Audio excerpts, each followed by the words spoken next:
Imagine a day where children are guided and nurtured in a way that honors their unique humanness. A day where, instead of being expected to change in order to fit in, children can be met right where they're at. Welcome to Where They're Planted, a podcast for parents and care providers of unique children.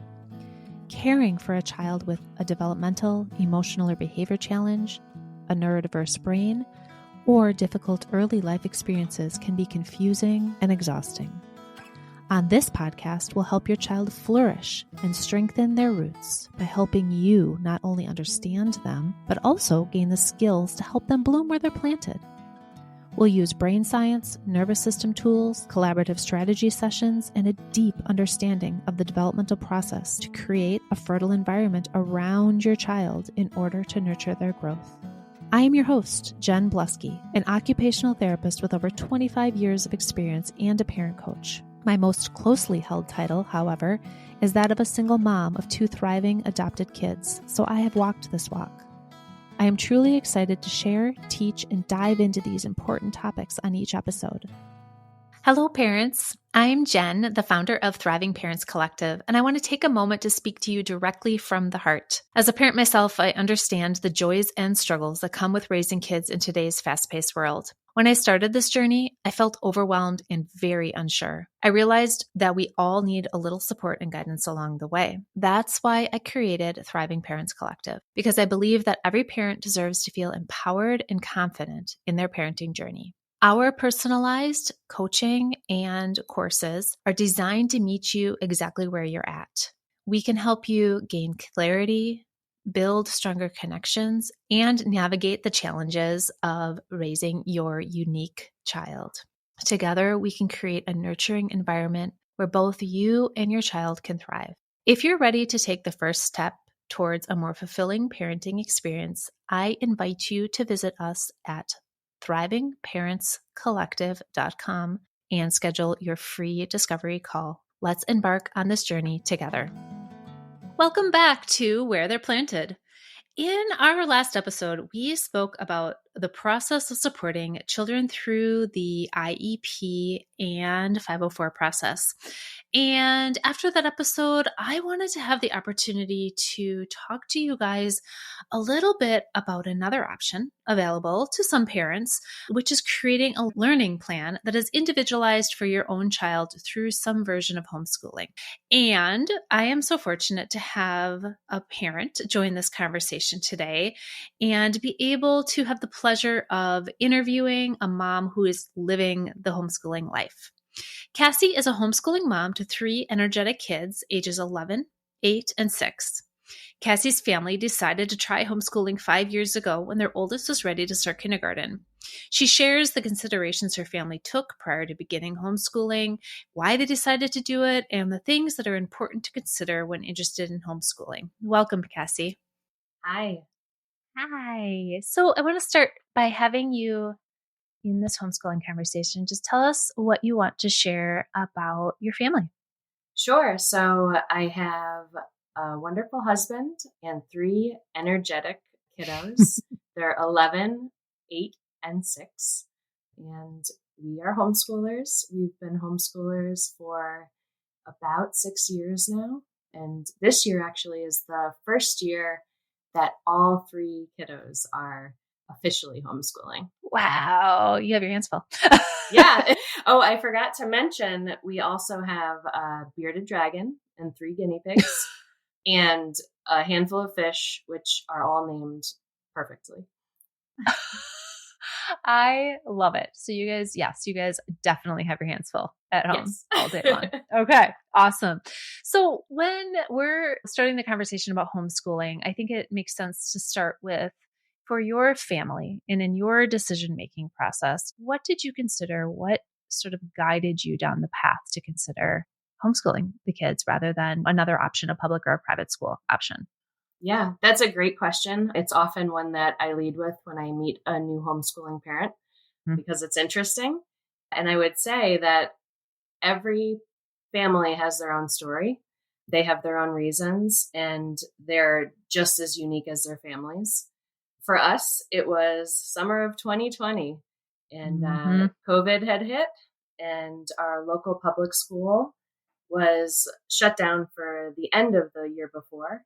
And my then 6-year-old, who's the oldest now, he's 11, he was set to go to public school. It's what my husband and I kind of always thought. We both went to public school through the ages and both had different experiences. And then in the summer, we found out that the kindergartners would be all virtual and they would be going on the computer for most of the day. And at the time, my husband worked mostly on the road. I had 2 toddlers and a 6-year-old, and the 6-year-old was used to outdoor nature school or preschool. And my gut said, no, this feels like it's not going to work for our family. Of course, then there was a little like, well, what are we going to do? Yeah, right. That's not great. And so we started to think about other options. We started researching other options. We looked at private options. We looked at maybe another public school. And then we found homeschooling, and we learned more and more, and we started to get really excited. Some of the things that we loved about the nature preschool that my son had attended for 3 years prior seemed to unfold in a lot of homeschools just naturally. And we wanted to foster that natural curiosity and that love for learning that we had seen those wonderful preschool teachers do in the outdoors. And so, we just kind of jumped in. I had been an environmental educator before that. So running field trips, running nature programs. I worked with volunteers, training them. So I had my hand in some education, but never formal education. And, it was scary, but we kind of had to make a really fast decision. And we were like, what's the worst that can happen? The world is kind of bonkers right now anyway. Like, let's just be bonkers. And so now, zooming forward 6 years, all 3 kids are homeschooling. And each year we sit down and we think about each kid, we talk with each kid, and we make the decision on what's going to be best for them and for me and for my husband and for the other kids. And what are we going to do next, right? What does that look like? What does the year look like for next year? Do we want to homeschool? And then we kind of just go from there. So yeah, it's been working. I mean, I really like hearing the flexibility. I mean, what keeps popping up for me is like flexibility and curiosity and, like the name of the podcast, right? Where they're planted, the ability to think really flexible. And I'm hearing that you're not invested in homeschool only. I'm hearing that you're invested in homeschool right now for this specific child. Mm-hmm. Exactly. As an option. Yeah. And how are you navigating that decision-making tree? That like deciding like, gosh, this is the right fit, right? That's going to be incredibly individualized based on child, based on family, based on parent values, on so many things. But like for you and your family, how are you thinking about the decision tree? Because I hear from a lot of parents that they're like, how do I even figure that out for myself and for my kid?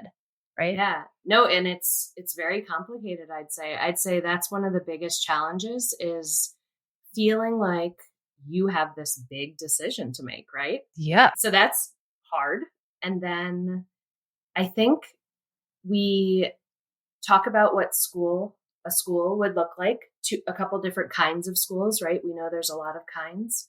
We talk about what our lives look like now, how the year before went, what are our goals for next year. Honestly, I've learned that I can't look so far down into the future. It has to be kind of a now thing, and we have to be flexible. And we do make the decision for the year because we feel like that's a fair time frame, right? I used to be a volunteer coordinator, and I always loved when we had a position that had a start and an end, because then you can feel success, you can evaluate how things are going, and you can have those difficult conversations without feeling bad and being able to celebrate all the great things that happened in that little span, right? And a little predictability, right? A little predictability within all of this flexibility that you have. Yes, absolutely. And I'll tell you, we're very, very lucky. We moved 2 years ago. We made a move from another state so that my husband could stop being on the road all the time and take on a full-time, more 9 to 5 job. I left my part-time position knowing that I had 2 more kiddos coming up into homeschooling, and that working 20 hours and homeschooling 3 kids was going to be very challenging. Now, don't get me wrong. I know people that do it, but with our needs, that's what I thought was a sustainable thing.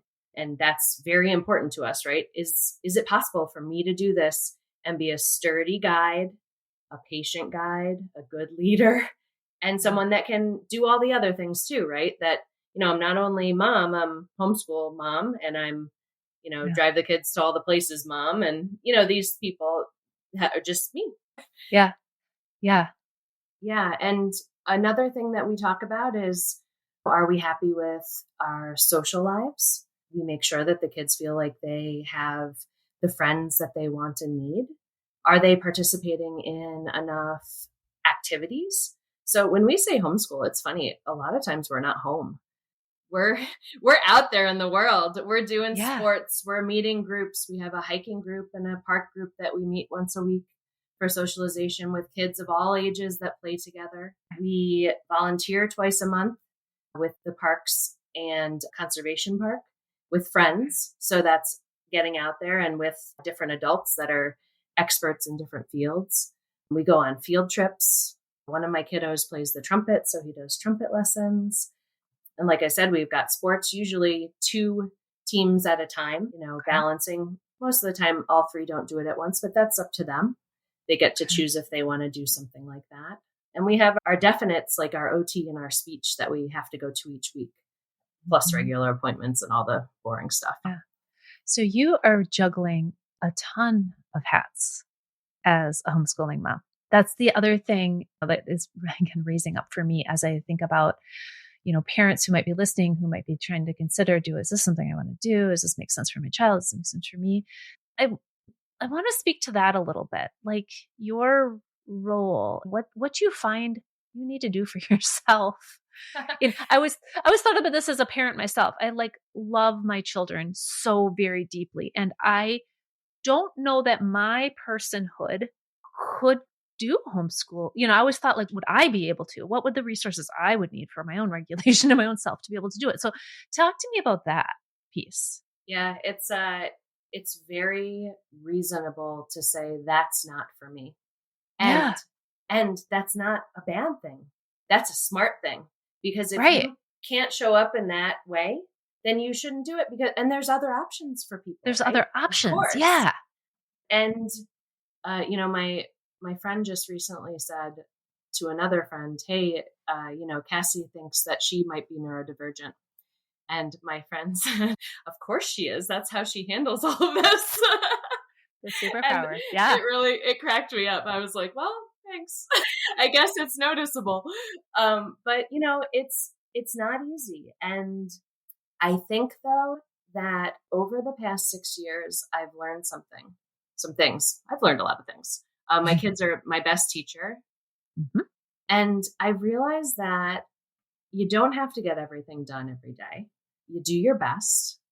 Sometimes it's a mess, and sometimes it's magic. And you know what? They can both be equally beautiful. As long as the Legos don't really hurt your feet, Yeah, right. But it's just about balance and finding it. And some days you have it and some days you don't. And what we do when we don't is we take a break. Oh.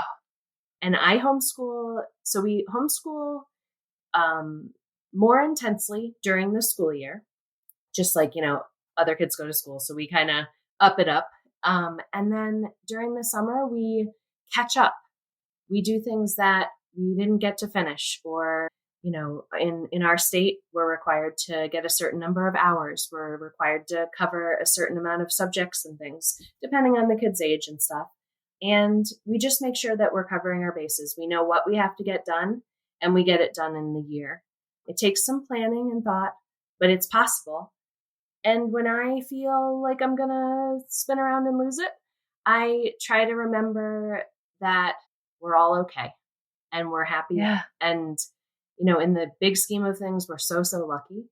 And I get outside. I move my body.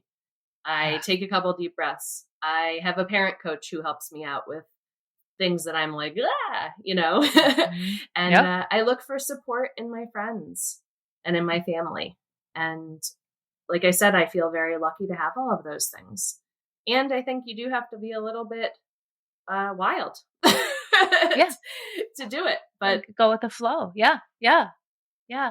And what I'm hearing, I mean, it's such a theme of this podcast is the focus on regulation, right? The focus not only on regulation and really supporting your kids' regulation needs on each given day, right?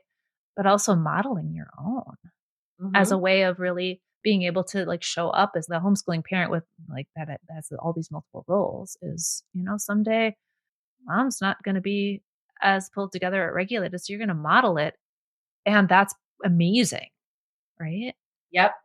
Yeah. And that's something that my parent coach very recently and I worked a lot on, just, taking that time, repairing anything that goes wrong, showing up and saying, look, I am having a wobbly day, as one of my friends says. I love that. And, I will do my best today, but I'm letting you know that this is how I'm feeling. And I feel like that's made my relationship with my kids so much stronger. And I also feel like they can then come to me and say, hey, I'm having a weird one, or I feel tired, or I can't focus right now. Could we go for a quick bike ride before we sit down to do our hard math homework? Or, hey, can I have 5 more minutes just to like do the Lego? And we have the time because I guard our time a bit and I make sure I schedule those times at home. For example, yesterday we got back from a big camping weekend. We were able to go on a school day. That's a perk of homeschooling. Yeah. But the kids were beat up today. They're exhausted. They slept in the woods. They hiked 1,000,000 miles. They're just feeling done and they needed another weekend day. And so today I said, let's do this. Let's create something. Let's read something. And let's put our things away from the camping trip so that we know where it is for next time. Those are our big goals for today. And there was no pressure of math or writing or anything today. We can do that tomorrow because tomorrow we'll have time, we'll have energy. And, I'm going to do some more on Sunday. And that's okay because we have the week and Sunday we don't have any games or anything like that. So we'll slip in an hour or two of little bits of work and then we'll have cleaned up the week, right? Yep. And that's okay. And I feel like what I'm hearing is that for nervous systems or neurospacey brains or for kids with big emotional needs or frankly just for kids who are developing, which is all children. That's a funny thing too, right? Right? I keep going back. Oftentimes I'm like, yeah, for all of these, meeting our unique kids, but all kids, the ability to get off the roller coaster a little bit and attend to needs and then also attend to autonomy and attend to inner drive to some extent. I can just hear how powerful it is. Yes. Being bored on a day that you're taking restful time often creates the most exciting learning. Yes. Just the other day, I looked out the back after the kids had gotten finished with their bookwork. I say schoolwork, but it's bookwork, right? And I see them outside and they've got a telescope, a walkie-talkie, binoculars. All 3 of them are plotting together on how to get this woodchuck in their sights because they're going to study the woodchuck. And his name is Wonky. And he's our resident woodchuck that just needs to be studied. And so we started talking about, woodchucks. What do they eat? Where do they live? Where's this one living? What does he get from our yard? Wow. Is he a he or a she? We don't know. Does he have a family? Was he going to stay here for the winter? I don't know. Let's go find out, and then we got rolling and, now they know everything there is to know about woodchucks. And every time they see the woodchuck, they have this fond memory of this big adventure that they had under the little tree in our backyard. Gosh, I just did a podcast episode, I think 2 episodes ago, on boredom. And that example highlights everything, right? Like the power of being bored and not having something to do all the time, like a structured activity creates sometimes the most creativity and the most ability to have a free thinking brain. And I'll tell you, being bored gives them a chance to find out who they are. Yeah. Right? Yeah. Who are you? Who are you? Who am I? Right. Right? Right. What do I bring to this world? What am I interested in? Yeah. I always tell my kids, you don't have to be good at everything. You just be good enough at the things that we need to be good at, right? The math, the writing, the reading, these are all important, right? We're going to see that come up a lot in our life. But what do you love? What gets you excited? What do you want to learn more about? I mean, going to the library, my kids come out with 50 books. I'm getting stronger every day having to carry. I was going to say that's a big load. It really, and I'm not exaggerating. I think the last was 49. Oh my gosh, that's great. Yeah. So it's great. The little boredom goes a long way. It allows you to become who you are. Yeah. And especially today with all the fast, everything fast, everything now.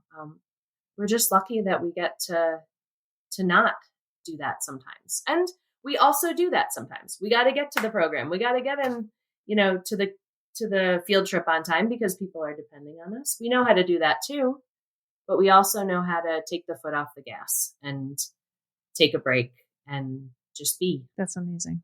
I love it. I love it so much.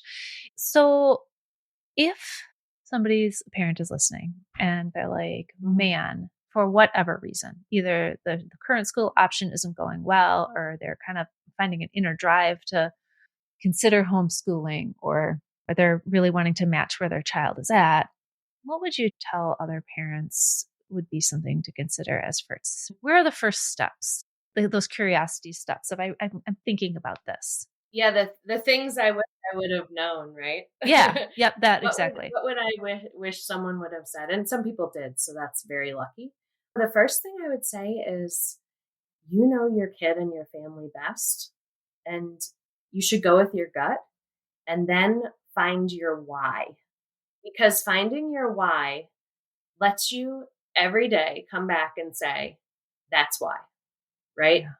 In a great day, in a messy day, in a hard day, you can come back and say why, right? And that always helps me. And the fact that I know my kids the best out of any human on earth. My husband and I know them best, right? Yeah. I think the next thing I would say, which is kind of boring, but it would be learn about your state requirements. What do you have to do this the right way? Can you meet them physically?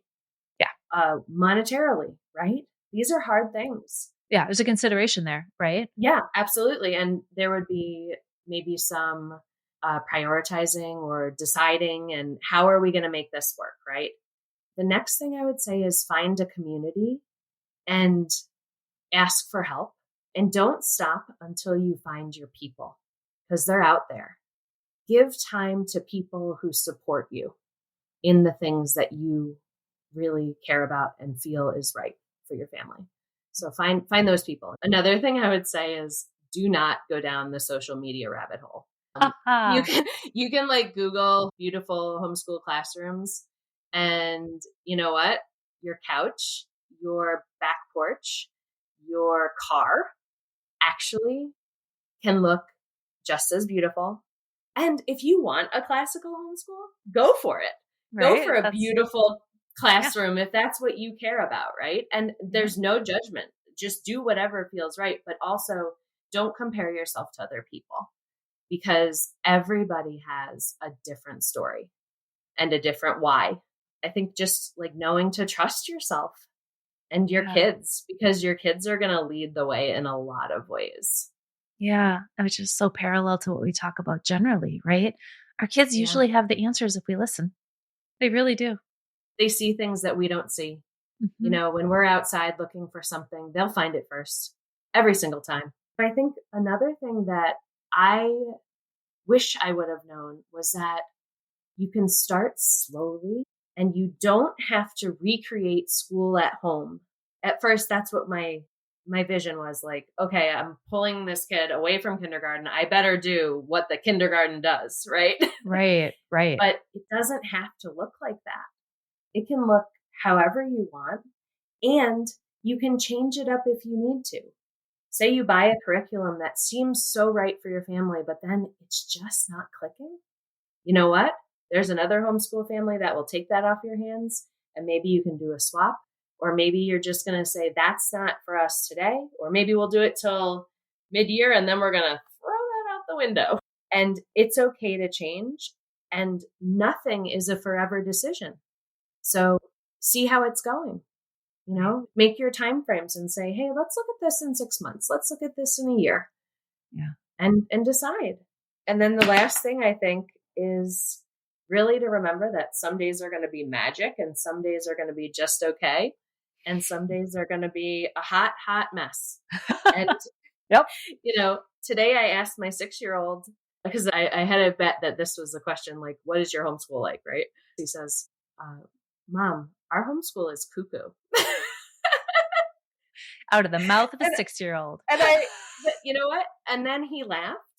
And then I laughed.